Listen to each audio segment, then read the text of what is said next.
Welcome, everyone. Today, I want to start with a reflection that has been weighing heavily on my heart.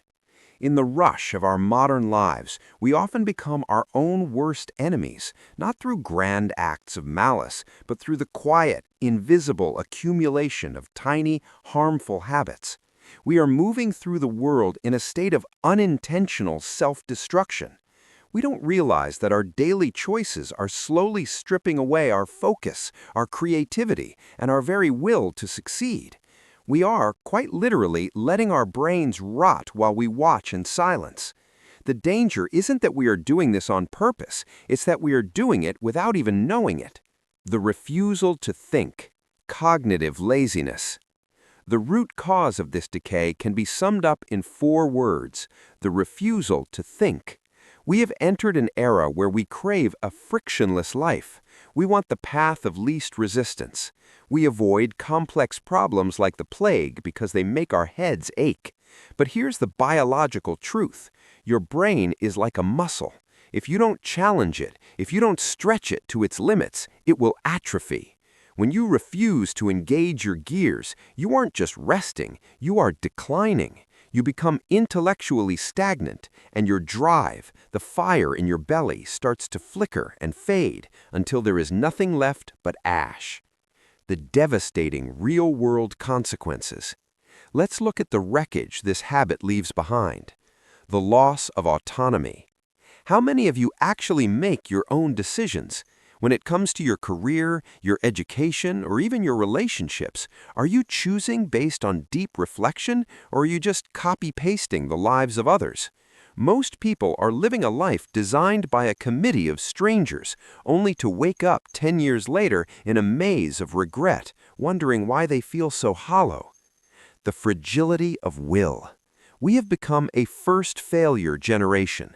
If a business post doesn't get likes in the first week, we quit. If a project gets rejected, we hide. This isn't a lack of talent, it's a lack of mental calluses. Because we refuse to think through obstacles, the slightest bump in the road feels like a mountain. The death of focus.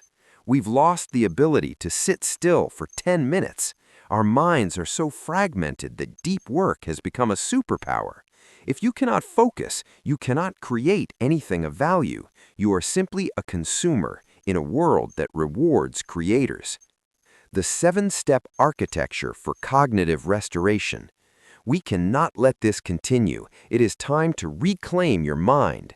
Here is a buffet of 7 strategies. You don't need to master them all at once. Choose one, commit to it, and watch your reality shift. Solution 1. Declaring war on short-form content. The biggest thief of your potential is the infinite scroll. TikTok, Reels, and Shorts have conditioned your brain to be hyper-passive. The trap? You aren't choosing what to watch. An algorithm is feeding you. You are in a zombie state, consuming high dopamine, low-value snippets that destroy your attention span. The cure? You must reclaim your agency. Use screen time trackers. If you spent 3 hours scrolling today, aim for 2 hours and 50 minutes tomorrow. It's not about quitting cold turkey. It's about proving to yourself that you are the pilot of your attention, not a line of code in Silicon Valley. Solution 2. The power of solution listing. When a problem arises, most people panic or distract themselves. You're going to do the opposite. The exercise? Take a blank sheet of paper and write your problem at the top. Now, force yourself to list 20 possible solutions. Don't judge them. If you need to give a presentation, your list might include use hand-drawn slides, start with a joke, make it a musical, or use only images. The result? This forces your brain to hunt for ideas. It builds the neural pathways of a problem solver. Soon, no challenge in life will feel insurmountable because your brain is now a solution machine.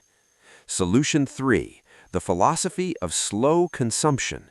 We live in a world obsessed with speed reading and 1.5x speed videos, but knowledge is not a race, it's a meal. The method? Slow down. When you read a profound sentence, close the book, close your eyes, visualize how that idea fits into your life. If you watch an educational video, stop every 5 minutes to take notes in your own words. The logic? It is better to deeply master one book than to skim through 100. True wisdom requires fermentation time. Give your ideas the space to grow roots. Solution 4. The relentless why. Success leaves clues, but you have to be a detective to find them. The habit? Whenever you see something that works, a beautiful photo, a successful business, a charismatic speaker, ask why. Why did that photo catch my eye? Why did that person's words move me? The investigation? Go down the rabbit hole. Research the lighting, the psychology, or the history behind that success. When you understand the why behind excellence, you can begin to replicate it in your own life. Solution 5. Writing as a mental gym. Writing is the ultimate tool for structured thinking. You cannot write clearly if you are thinking unclearly. The practice? Write every single day. It doesn't have to be a masterpiece. Write about your fears, your goals, or your day. The benefit? Writing forces you to organize the chaos in your head. It teaches you sequence, logic, and persuasion.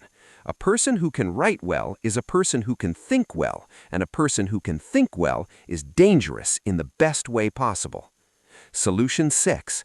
Radical presence in conversation. Modern conversation is dying. We sit at dinner tables looking at our laps. The challenge? Next time you're with someone, leave your phone in the car. Look them in the eye. Listen so intently that you can feel the emotion behind their words. The training? Force your brain to process their stories and formulate thoughtful, empathetic responses in real time. This is high-level cognitive training for your social intelligence and mental agility. It turns every coffee date into a brain-boosting session. Solution 7. The read, walk, reflect combo. This is the gold standard for intellectual growth. The protocol? Read for 30 minutes, then immediately go for a 30-minute walk without your phone or music. The magic? As your body moves, your brain begins to digest the information. This is called the incubation period. You will find that the most brilliant insights don't come while you are staring at the page. They come while you are walking, allowing the ideas to collide and spark in the theater of your mind. Conclusion: the path forward. If you continue down the path of cognitive refusal, your life in 10 years will be a shadow of what it could have been. But if you choose to struggle, to think, and to challenge yourself, you will unlock a version of yourself that is unstoppable. The choice is yours. Stop destroying your brain. Start building your legacy.